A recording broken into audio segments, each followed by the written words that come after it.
Hi, welcome to Popham. My name is Bob Saya. I'm the Popham sixth grade math teacher. I'd like to start by providing a little bit of background about myself. I have degrees in accounting, mathematics, secondary math education grades 5 through 12. I have a master's degree in school counseling, a master's degree in special education, and I've completed my doctoral coursework for my doctorate in teaching and learning. My wife calls me a perpetual student. At the time of completing my doctoral coursework and entering the dissertation stage, I had a 3-year-old and a 1-year-old, and I said, let me hold off on the dissertation for a little bit because I'll have more time over the next few years.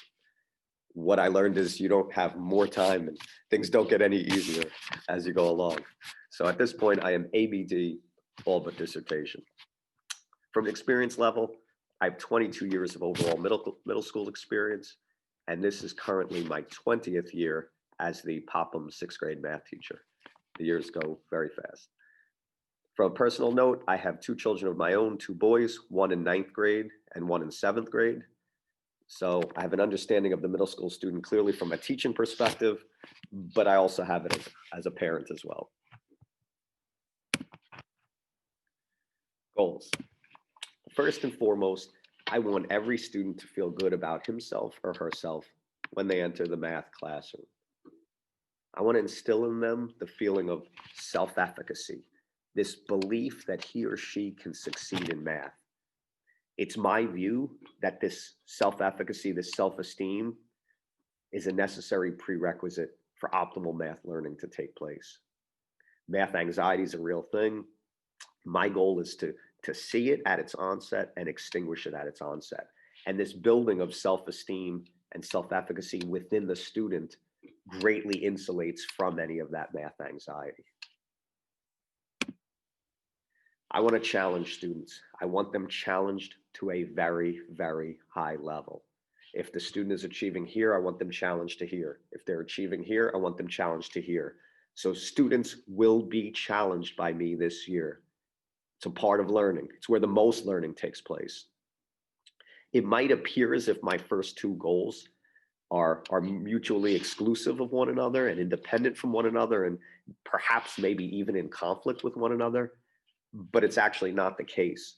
Those first 2 goals work in conjunction with one another to build a very powerful math student.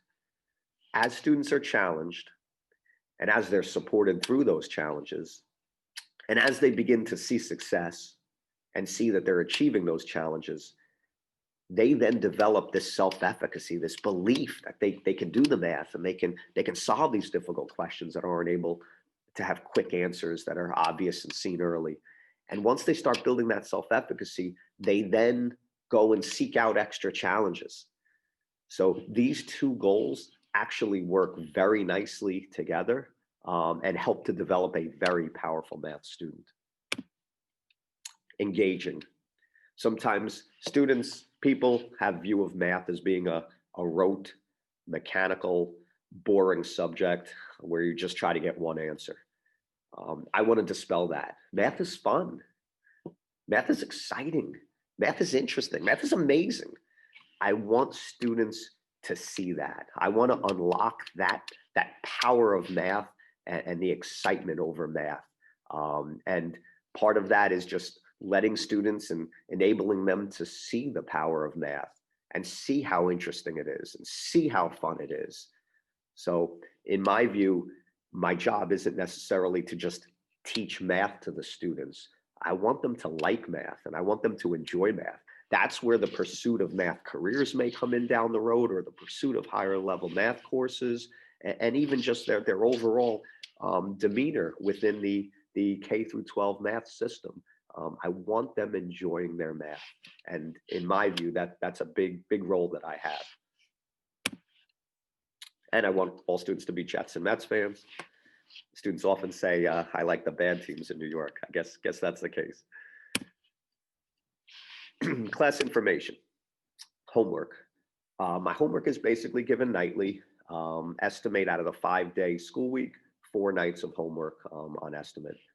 And while I give homework often, and I do believe in homework, it's necessary for the students, I don't give a lot of homework each night. So your child should not have hours of homework. They should not have an hour of homework.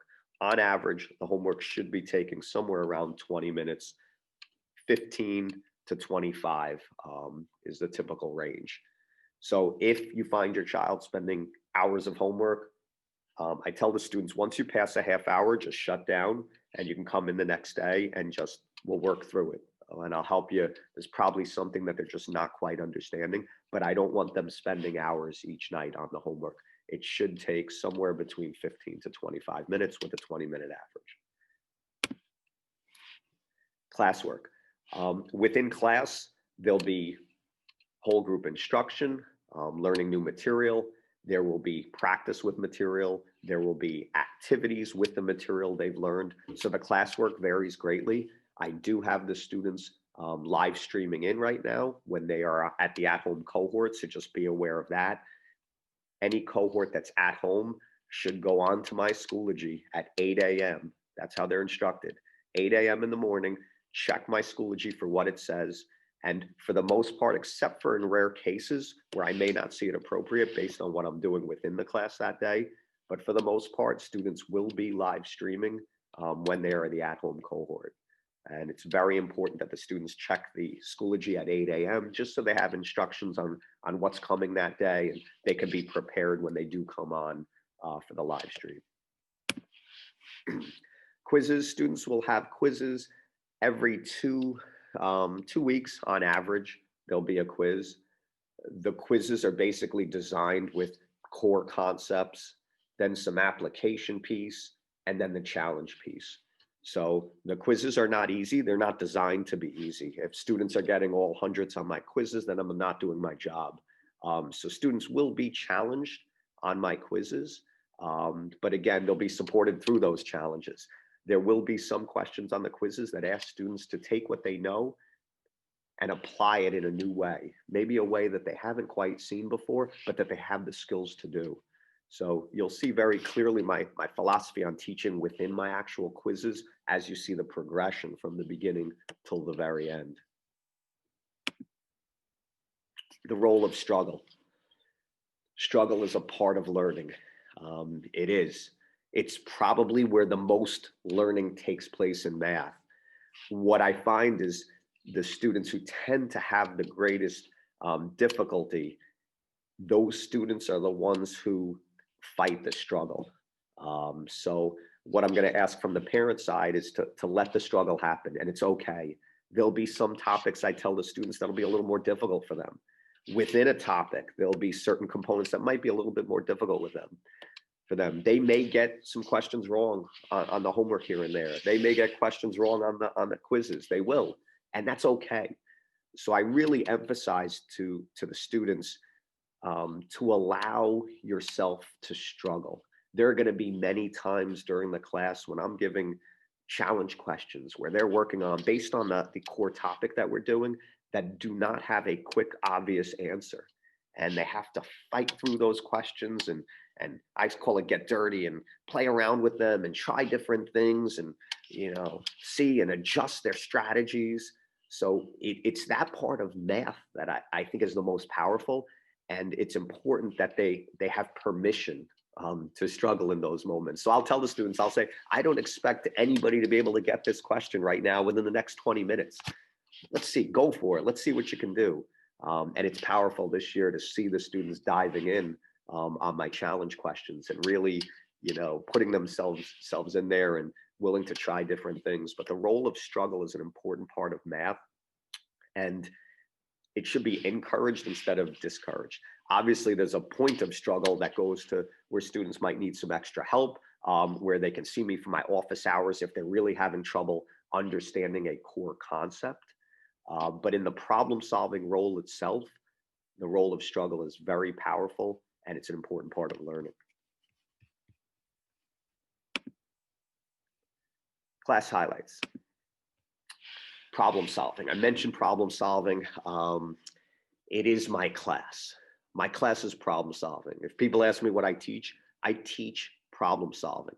Problem solving is the vehicle through which I teach mathematics. I feel it's important that students have core calculation computation skills. I'm not diminishing that. I think that's very important. However, 21st century skills, it's being able to think, it's being able to reason, it's being able to problem solve at a very high level. My class is built around that. Your children will not just become good at math, they will become thinkers and problem solvers. That is my goal this year. They get there through constant exposure. Each day, each unit, problem solving is at the very root of what they're doing. So I incorporate the current topic through this whole problem solving approach. We're going to have math debates this year. Probably the most famous is when the class gets divided into means, medians, and modes, and they have a debate on which measure of central tendency is the best. It's often a very, very good discussion. Ancient math, they learn about the ancient civilizations over in social studies. There's a lot of great connections between our math curriculum and the ancient civilizations. Specifically, Archimedes, we'll learn about his contributions to pi. We'll learn about Eratosthenes and his contribution to prime numbers. We'll learn about Euclid and the Euclidean algorithm and his contribution to greatest common factor. We'll learn Pythagorean theorem. So there's a lot of connections we're going to make to the ancient civilizations that they're learning in social studies class. We will also analyze some of the math from the ancient civilizations and look at how it applies and how it compares to our current number system. It's very powerful for the students to see that comparison, and it even gives them a greater understanding of what our number system is all about. Fibonacci unit occurs at the end of the year. Basically, it ties in a lot of the math that we've done throughout the year into one unit, one very fun unit. Students will explore the Fibonacci sequence. They will discover it as Fibonacci did way back a long time ago. They'll look at the ratio of consecutive Fibonacci numbers and how that ties into the golden ratio. They'll then look at the golden rectangle, visually the most pleasing rectangle to look at.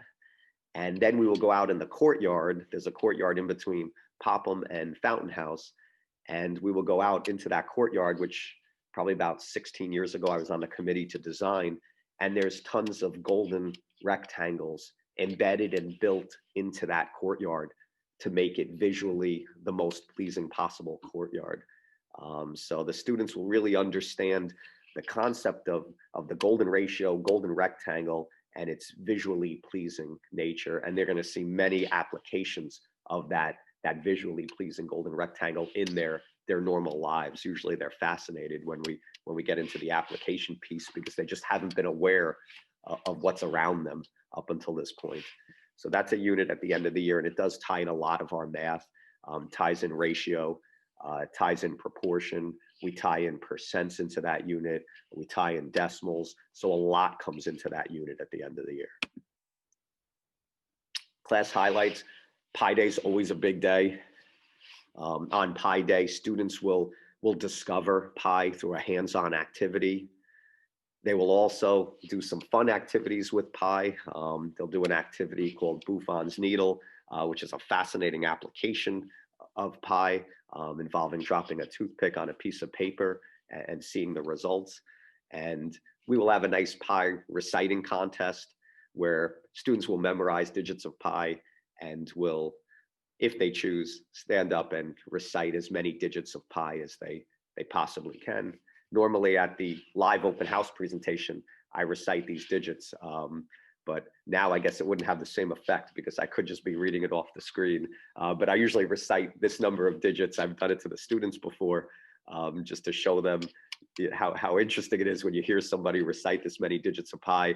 Up there, an estimate, there's probably around 50 digits, give or take. The student normally who wins the reciting contest usually recites around 200 to 300 digits from memory. And what's very fascinating is the students who do that, when everybody often asks them, how did you do that? Their answer is what my thing is all year that I tell them: strategy. strategy. So they often use a strategy for memorizing that helps them then recite that many digits. After that reciting contest, the one thing students never forget is the never-ending nature of pi. Its true irrational nature really comes to light as you hear student after student stand up and recite countless digits of pi. So it's a fun experience for the kids, and we'll be doing that on March 14th, Pi Day. I talked about wanting math to be engaging. I think it's important that there's varied methods used to reinforce and teach the math material. So students will have math songs. My dividing fraction song is a famous one. We Are the Rounders. We sing that to We Are the World. We have We Are the Repeating Decimals. That's to the Queen song, We Are the Champions. So there's a bunch of math songs we're going to sing to teach and reinforce the material. Math poems. Two of my highlights are Ode to Pi and They Call Me Stem and Leaf Plot. So those are two of the many poems that they're going to learn throughout the year. And math jokes. I like to finish each topic or each concept that I cover with a math joke. The purpose of the math joke is actually twofold. One is to reinforce the current material of the day, and specifically the vocabulary of the current day. And the second point is to make them laugh. I don't always succeed on that second part, but what's interesting is this year students have actually told me, many of them, that my jokes are exactly the same as their dads. So either we all have bad jokes or we all have good jokes. I'm not sure which, but they tell me my jokes are the same as their dads.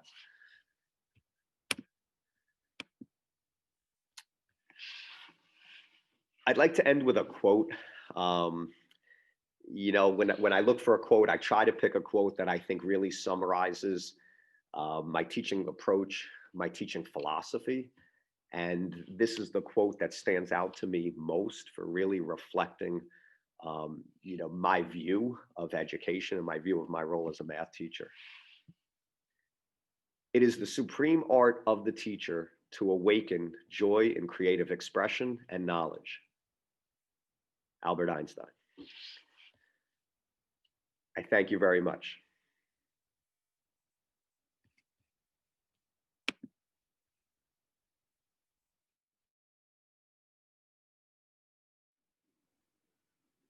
Hi, my name is Carrie Hensel. I am the social studies teacher for Popham 6, and I'm going to give you a brief overview about what your child will be experiencing in social studies this year.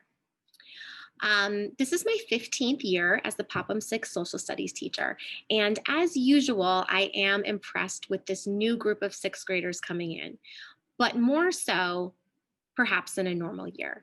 As we know, we're all dealing with these unusual circumstances. But one silver lining I have noticed already this year is how impressed I am with the students that I see before me each day in the classroom or zooming into my classes throughout the day. They are rolling with these new challenges, challenges that no sixth grader has ever had to deal with before. And each day brings a new set of challenges for them, whether it's a typical sixth grade dilemma of finding their way around a new building, or these unique challenges of dealing with technology glitches and confusing schedules and days of the week that don't seem to ever be the same day twice. So these new Popham sixth graders are ready to learn. We are so happy to have them here, and their enthusiasm, despite these limiting circumstances and uncomfortable circumstances, inspire us each day as teachers. One big question that sixth graders typically have when they come to sixth grade is, what is social studies? What I'm showing you here is a little peek at my Bitmoji classroom. This is available off of my Schoology page, and it's just a different way for kids to access some information. So they can click right here on the Blackboard for a week at a glance plan. There's direct links to weekly word lists that we use, or a junior scholastic code, just some in a little friendlier format that they can visit once in a while. There's some other things built into the Bitmoji classroom as well. Getting back to the question of what is social studies, I tell the sixth graders that it's the study of people, communities, and civilizations. It's how people interact with one another and their natural surroundings, and those resulting successes, failures, and lessons for us. Where are we going this year? So, in a typical year, the Popham 6 social studies curriculum is presented as a journey through time, and it continues to be the same this year. In light of how flexible we need to be, I've designed the curriculum around a common theme for each quarter. Our theme for quarter one is becoming historians. I've told the kids already, we have a lot of jobs this year. We're learning how to be historians, we're learning how to be archaeologists, we're learning how to be anthropologists. But we need to get our heads on straight about these things before we can actually delve into any ancient cultures. So we started the year with a review of geography. We're moving into a review of culture. And although students have some background from elementary school about what is culture, what is cultural diversity, we are focusing on the foundations for them to really understand the purpose of government, what an economic system really means, and how different cultures go about meeting their wants and needs, about what a religion truly does for the people who believe in that religion. We also are going to go into source evaluation. What is a primary and secondary source, and also how reliable are our sources? How can we find reliable sources? How can we test our sources to see if they're reliable? And again, we're looking at how we know what we know about history. So the basics of archaeology, how we make inferences off of artifacts, timelines and calendars, the big question of what's the difference between BCE and CE, and what those numbers mean, what those dates mean. As we move into quarter two, again, we're going with the theme of being anthropologists, looking at early human groups and looking at that transition from early hunter-gatherer groups into farming settlements and the resulting civilizations. The curriculum is designed to be flexible so that we don't have to spend the same amount of time on each civilization, but we will hit the same points about civilization with whatever group we choose to study. Our main questions are: how does geography influence the way that we live? What are the characteristics of civilization? And in certain areas of focus for each civilization that we do study, kind of their specialty, whether it is law and empire building, or monument building, or having to do with religion and artwork. And also, perhaps most importantly, how does problem solving lead to advancements in civilization? And as you can see on this screen, I've outlined just a few of the highlights and where we intend to head within these civilizations. Quarter three builds off of quarter two with the added idea of interconnectedness. There are two groups within quarter three that we will be studying that really show the students what happens when you connect one part of the world with the other. There's a smaller group like the Phoenicians, who do a lot of sea traveling and sea trade and lead us to having developments like the alphabet and different cultural diffusions in the artwork around the Mediterranean. And then there's the expansive history of China.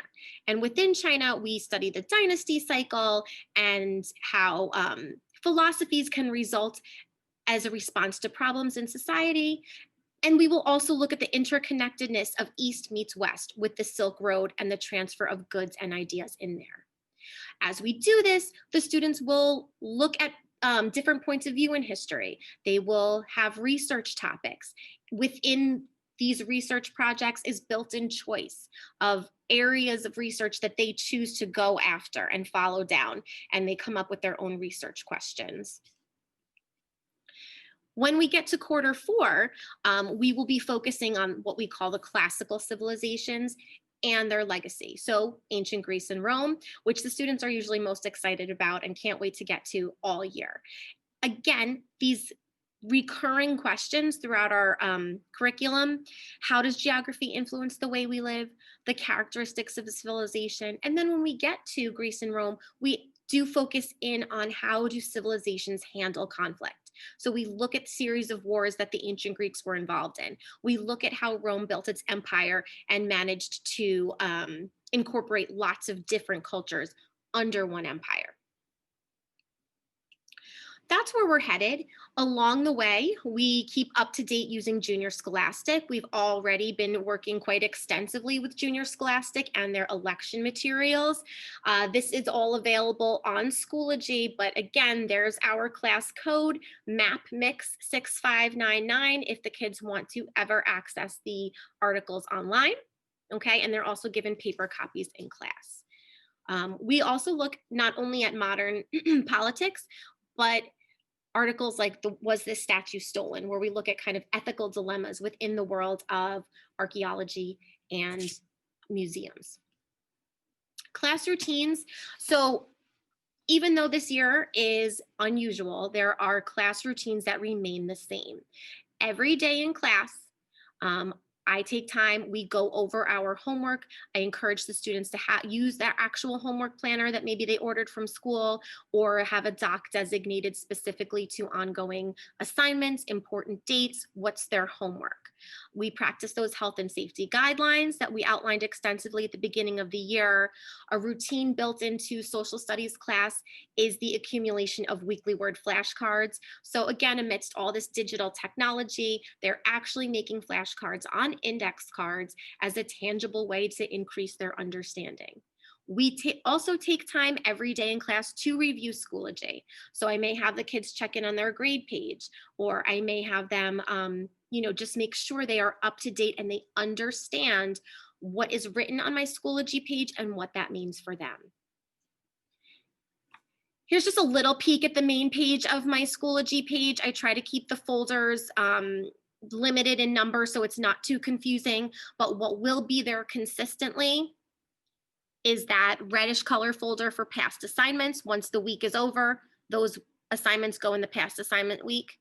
There's also going to be that purple weekly word folder there with all their vocab information, that pink folder with the information about Junior Scholastic, and another color folder at the top, which has that week's assignments in it. The assignments, the newest day or the most recent day of the week goes at the top. So by the end of the week, the Friday assignment will be at the top and the earliest assignment will be at the bottom. Sometimes if, because of the cohorting, the assignment is the same 2 days in a row for the in-school and at home, it'll just be looped together like it says Wednesday and Thursday together on that picture right there. The expectations of students, the other teachers will speak about this as well. They do need to maintain that homework planner or that doc. They have to have some way of not just, oh, I'll read Schoology when I get home, but really of maintaining their own little book or doc that's keeping them up to date with what's going on. On their asynchronous days, they do receive work that's designed to take up the same amount of time approximately that we would in class. So about a 45 to 50-minute assignment. A lot of times the assignments the asynchronous ones could come from the social studies textbook. So that's why I put this picture here. That orange book that the students brought home, that's their social studies textbook. That stays at home until June. They don't need to carry that back and forth to school. It's very heavy. And also with the student expectations of getting used to emailing their teachers with questions, getting used to popping into our office hours to ask a quick question. Office hours are Monday, Tuesday, Thursday, and Friday from 11:30 to 11:50 for the at-home cohort kids. This brings me to my overall goals. My overall goals as a social studies teacher are not for kids to remember dates and names and things like that for no reason. I've shared these goals with the students very early on this year. And one thing I asked them early on this year is what advice would they give a fifth grader who's about to enter the school that they just graduated from? And, I heard examples like always do your homework or, pay attention to what the teacher says. But then I asked why those fifth graders would be smart to take their advice. And they said, because we've already been through fifth grade at that school. And, we have had that experience. So we know what we're talking about. So I make the point to them that studying history is like getting advice and learning from people who've already experienced life on Earth. So that's what we are doing this year. We are trying to identify patterns of human behavior, kind of see where humans usually take things and to learn from the mistakes and the successes of the past.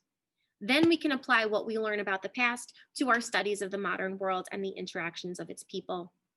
I hope for them to gain a great respect for all cultures of the world and to be able to apply what they've learned in this classroom to their life outside. So that's our overview of social studies. Please reach out to me through email or phone call with any questions or concerns that you have. And like your other teachers are going to say to you too, we are looking forward to a great year. Even though it's going to be such a different year, we're looking forward to a great year. Thank you.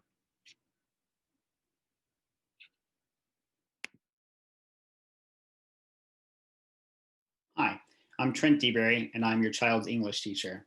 I am happy that you could join us for our Popham 6 virtual open house. And when it comes to open houses, I think there are 3 things parents are hoping to learn more about. 1, who is teaching your child? 2, what your child might experience in English this year. And 3, how you might support your child at home. So let's start with number 1. Who is teaching your child? This is my 22nd year in education. I spent the first third of my career in the Dallas-Fort Worth Metroplex teaching grades 3 and 4 after graduating from Baylor University. During my time in Dallas, I pursued graduate degrees from Texas Christian University in educational administration and educational foundations. Then I decided that I wanted to study with Lucy Calkins at Teachers College, Columbia University, which is what brought my partner and I to New York. And I had the good fortune of landing right here in Scarsdale. So I've been in Scarsdale for the last 16 years. I spent 11 years teaching 5th grade at Heathcote School. And then I became the district English language arts coordinator for just over 4 years. And then I had the opportunity to come to the middle school. And when that opportunity arose, I jumped on it. I had never taught middle school before. I wanted to learn about the pedagogy and also just more information about child development when it comes to literacy. So this was a great opportunity for me to join my colleagues here at Scarsdale Middle School. Additionally, I consult with school districts and teachers across the country on the teaching of literacy and help them to think about their curriculum and best practices when it comes to reading and writing instruction. So that's a little bit of my professional background. Personally, share a little bit of who I am right here. My partner Colin and I have been together for 20 years in May, and he's an interior designer.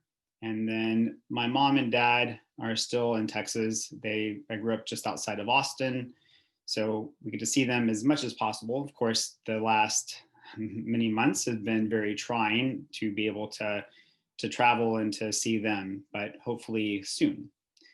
Colin and I have 4 dogs, Finnegan, Oliver, Scout, and Sawyer, 2 Italian Greyhounds and 2 Greyhounds. And then we have 2 Aussie cats, Sozi and Nyla.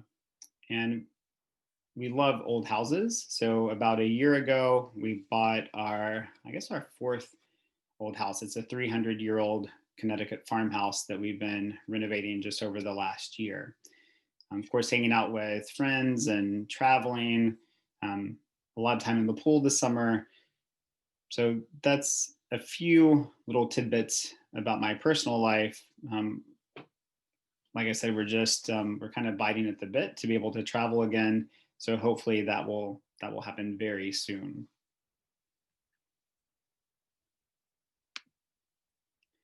So let's move on to what your child might experience in English this year. You'll remember back at the beginning of the year, I emailed out an introductory video to Popham 6 English. So I'm not going to waste your time going through those details again, because you can certainly watch the video and I go over the practices that I believe to be as best instruction. So What I do want to share with you is a resource that I think will be helpful for you and your children as the year progresses. And that is the Popham 6 English website. This is now a public site, so you can access it by going to sites.google.com/scarsdaleschools.org/Popham6English, and I will email you that link. But on the website, you can find the introductory video that I just mentioned. You can also follow our Twitter feed right here on the website to see what's going on in our socially distanced classrooms with our masked students doing a fantastic job of rolling with all of this. So I tweet out usually once or twice a day, hopefully, just to give a sense of what's going on in our classroom. There's also information about my office hours, a link to some student work that we're doing, and then an overview of the year. So here you'll find the writing units and the reading units that we will cover, and you'll notice that they will become links, right? So I'll come back to that in just a moment. I also have my beginning of the year goals, and ultimately for this year, you'll notice that teaching something is kind of on the bottom of the list at the beginning of the year, which is maybe not what you want to hear. But for me, the other 4 goals are the most important things: to make sure that students feel recognized and cared about, to keep us as safe as I possibly can, to lower stress and worry as we adjusted coming back into school, and embrace the joy of being back, laugh and smile together even when we can't see our smiles. And then finally, when those things are in place, then I can teach something. And I think that we're there now. So you'll see that we are about a third of the way through our first unit. There's actually some information coming to you relatively soon about that. But no matter what unit we're in, there will be a link.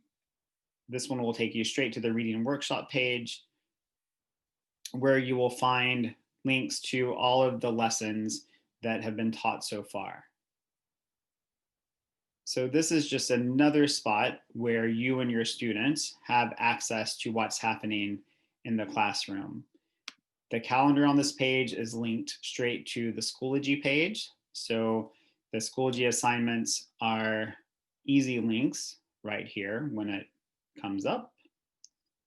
There we go. So at any time, students can click on and see what the assignments are for Schoology. They can click it and it'll link it back to Schoology for them too. Helpful links for students. So again, a link to our Schoology page, the Zoom links, our YouTube channel, Flipgrid, the library, the Scarsdale Public Library. So just links that I think will be helpful resources throughout the year. The virtual classroom library is a place where you and your students can come for book recommendations, and it is a work in progress. So not only have I included kind of traditional books, right? I've also thought about podcasts students might really love, and magazines and YouTube channels, graphic novels, which I'm a huge fan of, new books that have come out just recently in the last few months, and then also thinking more about books featuring diverse characters and diverse authors. So this is a really beneficial resource for you and your students to think about recommendations for different kinds of texts. So I encourage you to visit the website frequently so you have a good sense of what's going on in our classroom, and then also to refer your child to the website as well and remind them that it's there. Of course, Schoology is kind of our go-to in terms of our school platform, but I want to make sure that we have lots of workarounds in case something happens that it's glitchy with Schoology. Then we have the website, we have email, we have Twitter. There are lots of places that I can get information to students about the work that we're doing in English. So finally, I just want to share some ideas about how to support your students at home. One, create structures and routines. So I envision when students are at home on asynchronous days that they are logging in and watching the mini lesson and then moving into independent practice, be it writing or reading. Right now it's reading, so I could imagine that they're sitting down and reading for somewhere between 30 and 40 minutes. And then as the year goes on, they may be jumping on the Zoom to meet with a roomer who is their partner when they are a Zoomer, so that students in cohorts A and cohorts B will have the opportunities to collaborate on any given day. So that's something that's coming soon. Also, that they will have opportunities to have conferences and small group instruction from me during those times as well. So obviously they need a workspace at home where they can have easy access to their device and a charging station. And when it comes to reading or writing, that they have a space that they can go to that is inspiring and comfortable and somewhere where they can feel like they can do their best work. And then finally, and I mentioned this in the introductory video, the best support you can give to your student is talking to them, asking them about how it's going in their reading, what topics are they loving, what authors, what genres, what's going on in their book, what kinds of characters are they getting to know. Same thing goes for writing. What topics are they writing about, and how are they growing as writers, and having conversations versus trying to jump in and be a copy editor or trying to be a nitpicky reading teacher maybe. So those conversations, I think, are really the most important way that you can support your child at home, in addition to just helping them develop routines and structures that are going, and habits that are going to help them not only now, but also later in life. And I have to really pay this group a compliment. They came in such a way that they are already much more independent than students I've seen in the past. They're great about self-advocating and emailing teachers to say that they don't understand something or they are confused about how to submit something on Schoology, but we're getting emails from students, which I would much rather have, that they are self-advocating and pursuing their concerns on their own. The other thing that I'm noticing too is that their work habits are strong and they're able to take a task and really get right to work. So I'm hoping that will continue to grow as we move through the fall semester. So again, welcome to Popham 6. Please don't hesitate to reach out if there is a question that I can answer. Drop me an email, I'm happy to respond. And then you have the resources that you can find on the class webpage. And also make sure that you know your students' login information for Schoology if you want to be mindful of the work that's displayed there as well. Thanks for joining us, and I look forward to an excellent rest of the year.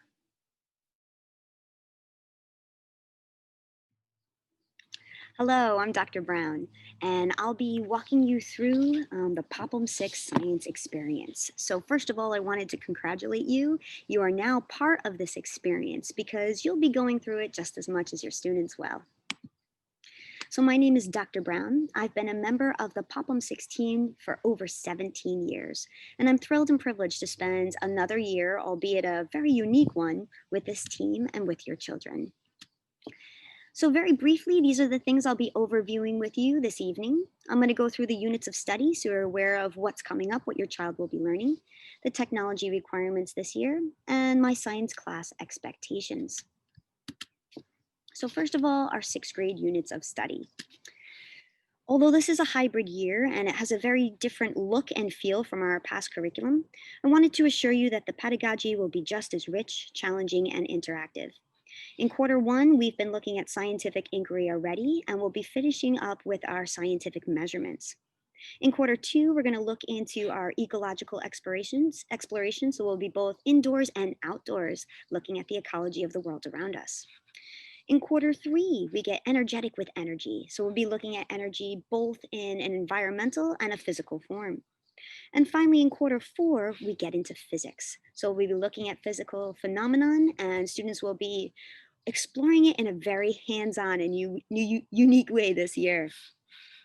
At the end of each mini unit, students will have an assessment to be sure they are on track with skill development and to gauge their content knowledge and progression. Assessments will range from 10 to 20 questions and must be completed on the day assigned, in one sitting, and without any material of any sort to aid in their completion. Each quarter unit will end with a final project, requiring students to utilize the skills and knowledge obtained throughout the unit to solve an authentic problem. This will be the final grade in each quarter. Projects will be presented to Popham 6 and may be shared further to highlight the creativity, time, and effort put forth by the students. So now let's take a look at some of our technology requirements. So I wanted to take a moment to recognize the realities of a hybrid year. And first and foremost is that technology will be essential. And what this means is the iPad needs to be charged and ready to go every day, whether that's at home on an asynchronous day, in school on a synchronous day. Learning will be happening at home, so be sure to have an organized at-home learning space. We did go through this process in our orientation program, and I saw some pictures of the students' at-home learning space, so they look like they're in good order. Your help in keeping them organized as they're now attempting all their classes all at once will be essential. And finally, Schoology. Schoology is your new best friend. Whether you want it or not, Schoology is it. On Schoology, you'll find your course announcements, assessments, assignments, due dates, and grades. So we really are relying on Schoology for our delivery of our curriculum this year. That's why I wanted to take a closer look at Schoology. So what you'll see on this slide is a picture of the main page, my main materials page on Schoology. So as mentioned, Schoology is the platform we use to distribute our daily and weekly assignments. There's a calendar with upcoming due dates. The students will have their grades and progressions, which are available at any time for view and review. As well, students can find their missing work. They can check that work has been submitted and submit anything that has not been submitted yet. I wanted to let you know that I provide a morning announcement every single day on Schoology, which will review the cohort information, daily assignments, and some weekly updates. As well, email communication will happen through Schoology. I directly email students from Schoology, and they can email me just by clicking on the email link. Your child will hear from me through Schoology when I notice 3 or more missing assignments. Once your child's attention is drawn to the missing assignments, I will give them a chance to submit and make up their work. If I do not get a response, then I reach out to parents for further support with help getting the child back on track, because that's always the goal. We don't want to build up too much missing work so we get off track. All right, a little more detail about Schoology is our weekly folders. So at the beginning of each week, students will be provided with a digital folder that contains all the required assignments for that week. This includes remote assignments and at least one optional assignment. The students can work at their own pace, but all the work is due by the end of the week for full credit. They can always refer back to a weekly folder for missing work. The assignments will always be available to them there. As well, within the assignments, it'll fully explain directions and have all links to the assignments. Now, my science class expectations. First of all, on asynchronous days, I expect that the iPad is fully charged and ready to go because we're going to be using it every day. As well, I expect that the student is up to date on their past work. Our curriculum is progressive and scaffolded, meaning it builds on the work that we're doing every day and each week. So if a student is falling behind or not doing their work on an asynchronous day, they won't be as prepared as they need to be for the following in-school activity. On an asynchronous day, I expect that a student has carved out a 50-minute block of time to complete their assignments. Remember, an asynchronous day is not a day off, and this is what I tell the students. It's simply a day where they're doing their work at home. So the work provided would be completed in a class period at school. So they're going to need 50 minutes to complete the work that I've assigned. And if they have any questions along the way on their asynchronous day, I'm available for my office hours at 11:30. I'm sitting at my desk on my Zoom just waiting to answer their questions. So I remind them all the time to pop in and ask me questions.